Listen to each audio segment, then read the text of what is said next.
എല്ലാവരും സുഡാപ്പി. എങ്ങനെയുണ്ട് ഇപ്പൊ അവസ്ഥ?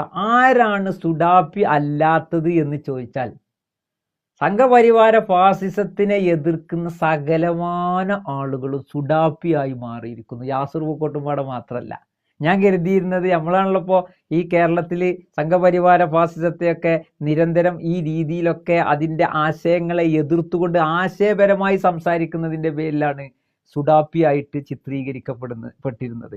എനിക്കതിൽ കുളിരും ബേജാറൊന്നുമില്ല, ഒരു വെപ്രാളമല്ല, ആ രീതിയിൽ ഒരു തരത്തിലുള്ള പ്രശ്നമല്ല. സുഡാപ്പി എന്നുള്ളത് ഒരു അഭിമാനത്തിന്റെ, സംഘികളെ എതിർക്കുന്നത് കൊണ്ടുള്ള പേരല്ലേ, അതൊരു അഭിമാനം തന്നെയുള്ളൂ. നേരെ മറിച്ച് പലരും അത് കളിയാക്കാനാണ് വിളിച്ചിരുന്നത്. ഇന്ന് ആ കളിയാക്കിയവരും സുഡാപ്പിയായിട്ട് അടിച്ചേൽപ്പിക്കപ്പെടുന്ന ആ ഒരു സാഹചര്യം കാണുമ്പോൾ നോക്കൂ, ഒരു പ്രത്യയശാസ്ത്രം എത്രത്തോളമാണ് സത്യം ഈ ലോകത്ത് വിളിച്ചു പറഞ്ഞത് എന്ന് എന്തേ കൂട്ടരങ്ങൾ ചിന്തിക്കാതെ പോകുന്നു?